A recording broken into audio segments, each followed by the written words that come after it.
Hi everyone, welcome back to my channel Code with Ahmed. In this video, we are going to learn numerical problem related to ANOVA classification, one-way ANOVA classification.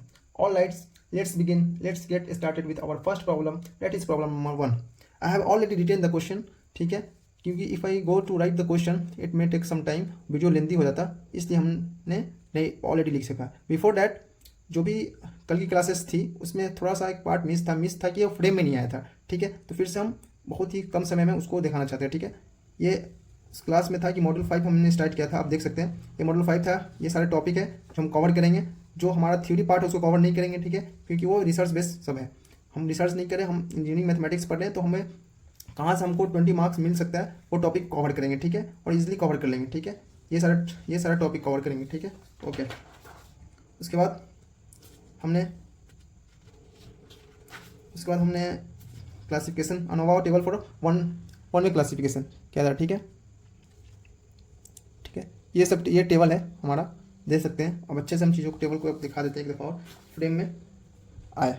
ठीक है, ये हमारा हो गया one way ANOVA classification. ठीक है, table ये देखिए एफ रेशियो. ठीक है, ये हमारा टेबल रह गया. ठीक है, ओके. ऑलराइट,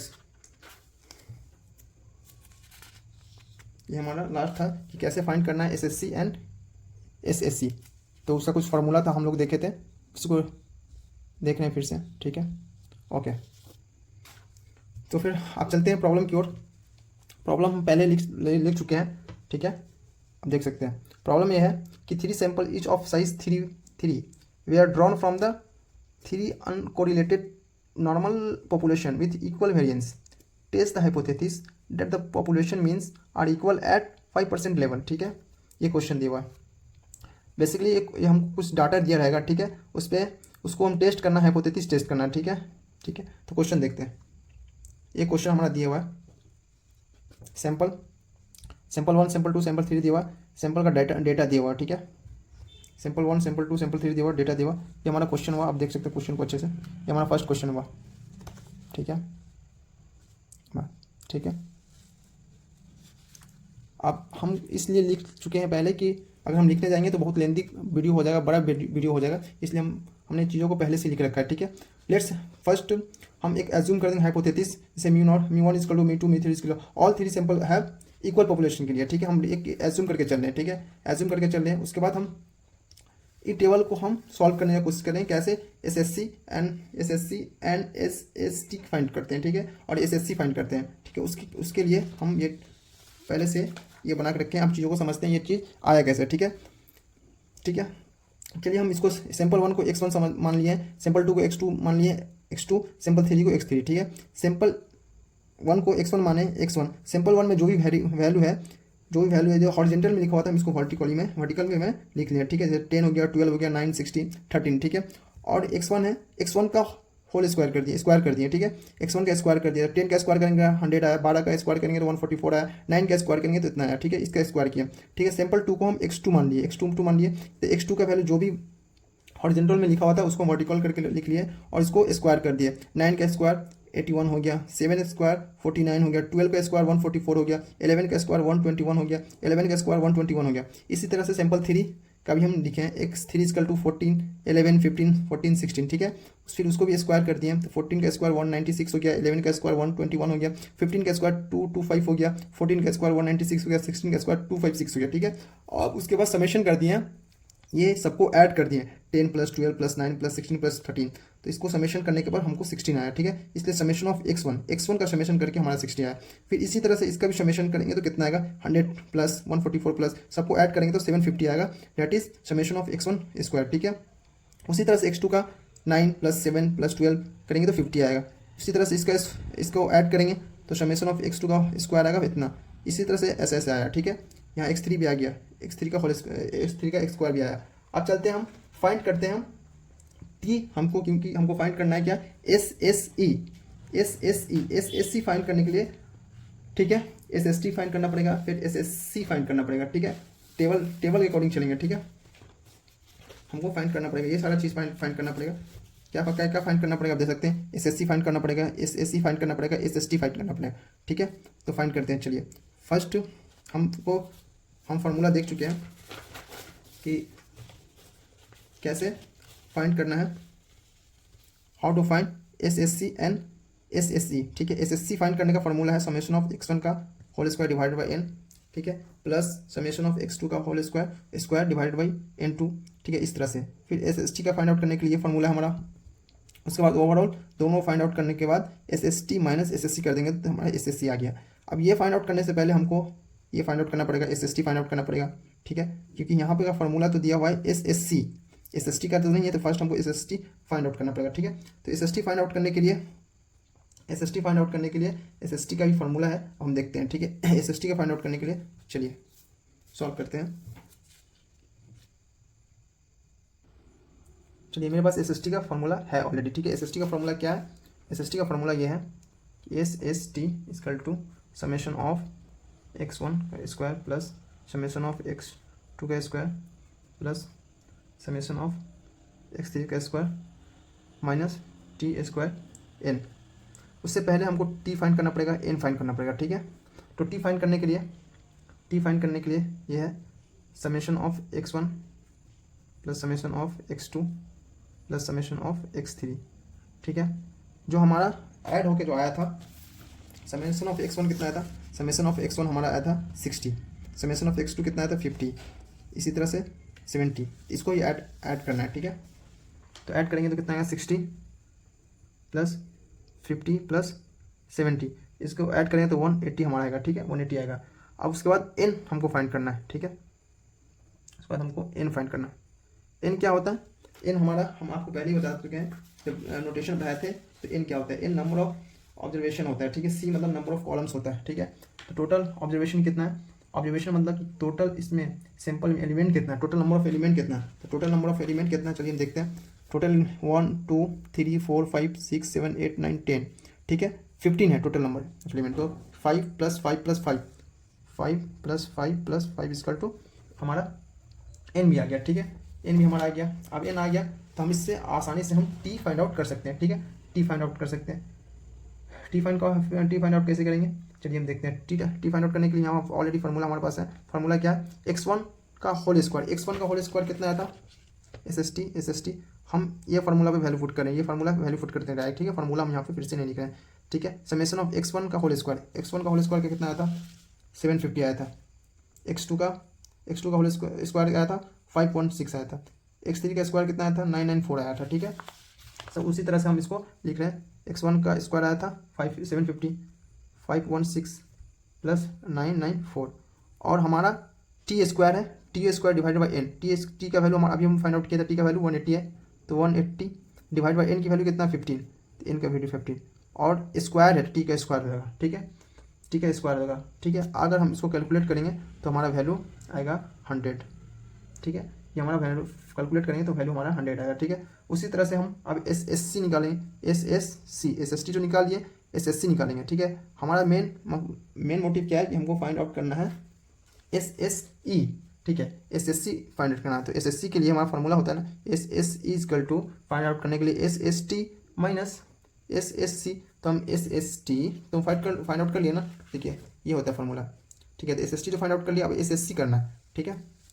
चलिए हम फाइंड आउट करते हैं SSC फाइंड आउट करते हैं। SSC फाइंड आउट करने का है समेशन ऑफ x1 का whole square divide by n1 plus summation of x2 का whole square divide by n2 up to, हमारा 3 कॉलम है इसलिए हम n1 n2 n3 तक ही लेंगे, ठीक है। हमारा 4 होता है तो n4 तक लेंगे, 5 होता है तो 5 n4 तक लेंगे, n5 तक लेंगे, ऐसे, ठीक है। तो summation of x3 square divide by n3, ठीक है, और minus T square by n, ठीक है। इसका वैल्यू क्या है? इसका वैल्यू हमारा ऑलरेडी पता है हमको कि x1 है, x1 का हमारा आया था 60 का स्क्वायर करना हमको, ठीक है। 60 स्क्वायर डिवाइडेड बाई n क्या है? n5। तो n मतलब एक रो में कितना एलिमेंट है, देखिए एक रो में कितना एलिमेंट है? 1 2 3 4 5, ठीक है। तो n हमारा वो हो गया 5 plus 50 square divide by 5 plus 70 divide by 5 square minus हमारा माइनस आएगा, माइनस हमारा कितना आएगा अगेन 180, क्योंकि टी का वैल्यू हमारा 80 है, T square divide by N की वैल्यू हमारी कितनी है 15। अगर हम इसको कैलकुलेट करेंगे तो हमारा कितना आंसर आएगा 40 आएगा। ठीक है, तो हमारा SST निकल गया, SSC निकल गया तो हम SSC निकालेंगे, SSC निकल गया तो SSE निकालेंगे। SSC निकालने का formula SST minus SSC। SST कितना है हमारा, SST हमारा 100 आया था, 100 माइनस 40 इक्वल टू 60 हमारा आ गया, हमारा SST आ गया हमारा 60। और हमारा SST भी निकल गया, SSC भी निकल गया और SSE भी निकल गया। ठीक है, तो सब वैल्यू को अब हम टेबल में वन वे अनवा के टेबल में रिप्रेजेंट करेंगे। ठीक है, रिप्रेजेंट करेंगे तो SSC का वैल्यू कितना आया हमारा, SSC देखिए हम टेबल ऑलरेडी बना चुके थे, उसी में हम लिख रहे हैं। SSC हमारा आया था, देखिए SSC के वैल्यू हमारा SSC इसको 40 आया था, 40 आया था। SSE हमारा 60 आया, 60 आया हाँ। SST हमारा कितना है 100 आया। ठीक है, 100 आया। ठीक है, SSC हमारा 100 आया। ओके, चलिए फिर चलते हैं नेक्स्ट C-1। C मतलब कॉलम, कॉलम कितना था हमारा 3 कॉलम था। ठीक है, column 1 column 2 column 3, 3 - 1 equal to 2। N-C, N कितना था हमारा, N हमारा टोटल 15 था, 15 - 3 इक्वल टू 12। ये N-1, ये इसका कोई यूज़ नहीं, आप डाल सकते हैं, लिखना है तो लिख सकते हैं 15। ये वन वे अनवा क्लासिफिकेशन में इसका कोई ज़्यादा इंपॉर्टेंस नहीं रहता, अगर लिखना चाहते हैं तो आप लिख सकते हैं इक्वल टू 14।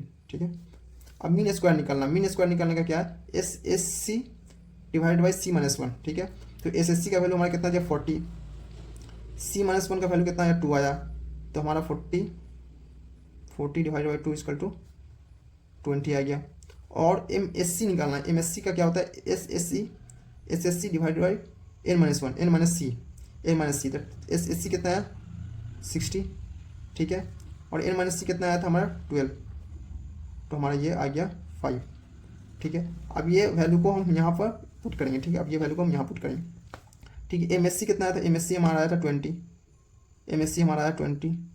ठीक है, MSC हमारा 20 आया था, और MSC कितना आया था 5 आया था, तो हमारा सॉल्व करेंगे तो 4 आएगा। ठीक है, ये हमारा 4 आया। ठीक है, चलिए ये हमारा कैलकुलेटेड वैल्यू F रेशियो आया, F यहाँ तक। अब हम टेबल देखेंगे। ठीक है, टेबल देखेंगे कि एक कैलकुलेटेड वैल्यू देखेंगे और एक टेबलर वैल्यू देखेंगे। ठीक है, अब देखेंगे कि टेबलर वैल्यू बड़ा है या कैलकुलेटेड वैल्यू बड़ा है। ठीक है, उसके बेस पे हम देखेंगे कि हाइपोथेसिस हमारा एक्सेप्ट हो रहा है या नहीं हो रहा है। ठीक है, हमारा जो इतना आया था कैलकुलेट करके F रेशियो 4 आया, ये हमारा कैलकुलेटेड वैल्यू है। ठीक है, और टेबलर वैल्यू देखना है, टेबलर वैल्यू कैसे देखना है, डिग्री ऑफ फ्रीडम से देखना है, 2 and 12, ये देखना है 2 and 12 at 5 degree at F for 0.05 significance level पर। ठीक है, तो उसके लिए हम मेरे पास टेबलर वैल्यू है। ठीक है, वो आपको भी दिया जाएगा एग्जाम में। ठीक है, तो हमारे पास अभी सेलफोन में है, मोबाइल में आपको हम दिखाना चाहते हैं 2 और 12 पे। ठीक है, 2 और 12 पे, तो देखिए यहाँ आप देख सकते हैं ये 2 हो गया, ये हमारा 12 हो गया। ठीक है, आप देख सकते हैं ये 2 हो गया, ये 12 हो गया। ठीक है, 2 पे और 12 पे 3.89, ये 12 हो गया, ये 2 हो गया, तो 3.89। ठीक है, ये हमारा टेबलर वैल्यू है। ठीक है, 3.89 हमारा टेबलर वैल्यू आ गया। तो आप देखिए टेबलर वैल्यू हमारा आ गया, टेबलर वैल्यू हमारा इतना है। ठीक है, देखिए हम पहले से ही एज्यूम किए थे अंडर H, तो ठीक है, तो अंडर H0 कैलकुलेटेड वैल्यू कितना है, वैल्यू ऑफ F इज़ 4। ठीक है, ये हमारा कैलकुलेटेड वैल्यू है। ठीक है, एट अल्फा मतलब कि सिग्निफिकेंस लेवल पे देखे जाए तो सिग्निफिकेंस लेवल पे देखेंगे तो आप 0.05 सिग्निफिकेंस लेवल पे देखेंगे तो डिग्री ऑफ फ्रीडम। ठीक है, हमको इसको इससे रिप्रेजेंट करते हैं। ठीक है, V से रिप्रेजेंट करते हैं, V1 से। ठीक है, V1 इक्वल टू 2। ठीक है, एंड V2 इक्वल टू 12। ठीक है, इस पे हमारा टेबलर वैल्यू कितना आया था, अभी ये दिखाएं आपको। टेबलर वैल्यू आया था हमारा, tabular value of F is 3.89। ठीक है, तो हमारा कैलकुलेटेड वैल्यू कितना है 4 है, टेबलर वैल्यू 3.89 है। ठीक है, तो यहाँ से हमको समझ में आ सकता है कि calculated value is greater than tabular value. ठीक है। कैलकुलेटर वैल्यू हमारा 4 था, ग्रेटर देन हमारा 3.89 था, ठीक है। तो इसलिए हमारा ये सिंपल, अगर ये हमारा छोटा होता, अगर हमारा कैलकुलेटर वैल्यू छोटा होता टेबलर वैल्यू से, तो ये हमारा सिंपल जो भी था एक्सेप्ट हो जाता, ठीक है। तो यहाँ हमारा बड़ा है, इसलिए हमारा ये जो भी रिजेक्ट हो गया, जो भी हमारा एस नॉट था जो हमको एज्यूम किए थे वो रिजेक्ट हो गया, ठीक है। लिख देंगे reject S not because all the three, जो भी हम माने थे उसको लिख रहे हैं, जो भी हम लेट किए थे, all the three samples have not equal population mean, not equal population means. ये हमारा फाइनल आंसर हो गया, ठीक है। चीज़ों से एक बार अच्छे से समराइज कर लेते हैं, क्योंकि ये 10 मार्क्स का है, थोड़ा लेंदी है, लेकिन चीज़ों का आप स्टेप बाय स्टेप समझेंगे तो बहुत ही आसान होगा, ठीक है। फर्स्ट हम स्टेप बाय स्टेप समझते हैं, ठीक है। ये हमारा क्वेश्चन था, ये हमारा क्वेश्चन था गिवन दीवार, ठीक है। क्वेश्चन दिया था, ये हमारा क्वेश्चन था, 3 सैंपल दिया था, 1 सैंपल 1 सैंपल 3। स्टार्टिंग में हम एज्यूम कर लिए थे, ठीक है। एज्यूम करने के बाद हम जो भी हॉरिजॉन्टल था उसको वर्टिकल कर लिए, ठीक है। वर्टिकल कर लिए, स्क्वायर हुआ, इसका भी स्क्वायर हुआ, इसका स्क्वायर, फिर x2 का स्क्वायर दोनों सबको ऐड कर लिए, सबको ऐड कर लिए, सबको ऐड कर लिए, ठीक है। ऐड करके इतना आया, ठीक है, हमारा ऐड कर लिए। उसके बाद हम क्या किए, उसके बाद ऐड करने के बाद हम उससे टेबलर जो भी टेबल था 1 में अनोवा का, उसके अकॉर्डिंग हम प्रॉब्लम को सॉल्व किए, ठीक है। तो उसके अकॉर्डिंग प्रॉब्लम को सॉल्व किए, तो SST हम फाइंड आउट किया हमको, क्योंकि हमको SSE निकालना था। SSC निकालने का एक ही तरीका है कि फर्स्ट SST निकालो फिर SSC निकालो। तो SST निकालने के लिए हमारा फार्मूला यहाँ पर है, तो ठीक है, ये फार्मूला का हम यूज़ किया तो SST निकल गया, ठीक है। SST निकालने के लिए, ठीक है, ये T हमारा क्या है, टोटल नंबर, टोटल कितना है, टोटल नंबर, ठीक है। टोटल नंबर कितना हमारा आ गया, ये हमारा टोटल नंबर ये हो गया, दिए हुए ना समेशन 60 + 50 + 70, ये हमारा टोटल आ गया। इसी तरह से नेक्स्ट क्या किए, नेक्स्ट हमको ये फाइंड आउट किया, n दिया था 5 एलिमेंट था इस रो में, इस सैंपल में, तो 5 + 5 15 हो गया। ये तरह से आ गया, ये n आ गया हमारा, ठीक है, n आ गया। इसी तरह फिर SST का फार्मूला लगाए, तो हम समेशन, इसका समेशन हमारा ऑलरेडी हम ऐड कर चुके थे, स्क्वायर का ये 750 था, स्क्वायर होकर x2 का स्क्वायर इतना आता है, x2 के समेशन का स्क्वायर इतना आया था, और हमारा t का वैल्यू इतना आता है, स्क्वायर कर दिए इतना, तो हमारा इतना फाइनली गेट इतना मिला। फिर SSC निकालने के लिए फिर इसका फार्मूला था जो भी x1 का था, x1 का स्क्वायर कर दिए, n मतलब n1 का 5 एलिमेंट था, n2 में 5 एलिमेंट था, n3 में 5 एलिमेंट था। फिर इसको कैलकुलेट किया तो 40 आया, 40 आने के बाद SSC निकालना था, SSC निकालने के लिए SST माइनस SSC था, 100 - 40 इतना 60 आया, ठीक है। उसके पास हमारे पास ऑलरेडी टेबल हम बना चुके थे, टेबल के अकॉर्डिंग हम वैल्यू पुट कर दिए, ठीक है। टेबल के अकॉर्डिंग वैल्यू पुट कर दिए। SSC हम ऑलरेडी फाइंड आउट कर चुके थे, तो हमारा SSC 40 आया था, SSC 40 लिख दिए, ठीक है। SSC हम 40 लिख दिए, ठीक है। उसके बाद SSC के बाद हमारा SSC भी निकाले, SSC निकाले 60 आ गया, SST हमारा 100 आ गया, ठीक है। C मतलब C 3 था, 3 - 1 करके 2 कर दिए, n था टोटल नंबर ऑफ एलिमेंट था n ऑब्जर्वेशन में, ठीक है, सैंपल में, तो 15 था, 15 - 3 12 आ गया। इसी तरह से हम MSC निकालिए, जो भी हमारा ये वैल्यू आया उसको डिवाइड कर दिए, इससे तो 20 आया। फिर MSC निकालने का जो भी SSC था उसको डिवाइड कर दिए 12 से, तो हमारा 5 आ गया। फिर जो भी हमारा MSC कैलकुलेटेड वैल्यू आया और MSC दोनों को F = MSC divide by MSCE को 4 आया, ठीक है, 4 आया, ठीक है। उसके बाद हम क्या देखें, उसके बाद हम देखें कि जो भी हमारा कैलकुलेटेड वैल्यू था, जो भी एज्यूम किए थे स्टार्टिंग में, S0 एज्यूम किए थे, ठीक है, अंडर S0 कैलकुलेटेड वैल्यू हमारा F का 4 आया, ठीक है। और सिग्निफिकेंस लेवल 0.05 पे देखें टेबल में, तो जो भी हमारा V1 मतलब कि degree of freedom V1, degree of freedom V2, ठीक है। 2 पे और 12 पे, 2 पे 12 पे देखें तो टेबुलर वैल्यू हमारा 3.89 आया था, ठीक है। तो कैलकुलेटेड वैल्यू हमारा इतना था, कैलकुलेटेड वैल्यू है बड़ा है टेबुलर वैल्यू से, इसलिए हाइपोथेसिस रिजेक्ट हो गया। अगर छोटा रहता तो हाइपोथेसिस एक्सेप्ट हो जाता है, इसलिए लिखे हैं कि reject is not all the 3 sample have not equal population means. ये हमारा एक क्वेश्चन था, ये क्वेश्चन ज़्यादा हार्ड नहीं था, लेकिन चीज़ों को हम बहुत बारीकी से आपको समझाएं 1 by 1 स्टेप बाय स्टेप करके, इसलिए हो सकता है ये वीडियो लेंदी हो जाए, लेकिन अच्छा है आप इन चीज़ों को समझें। एक बार एक क्वेश्चन को खुद से ट्राई करें, फिर से अगर कुछ कोई प्रॉब्लम हो समझ में नहीं आया तो हमको कमेंट बॉक्स में आप बोलें कि हमको समझ में आया, तो फिर से I try to explain 1 more time, no problem. Matter ये करता है कि आपको समझ में आया कि नहीं आया, ठीक है। फिलहाल के लिए आपसे मिलते हैं, ठीक है, फिर मिलते हैं नेक्स्ट वीडियो में, ठीक है। जब तक के लिए बाय बाय।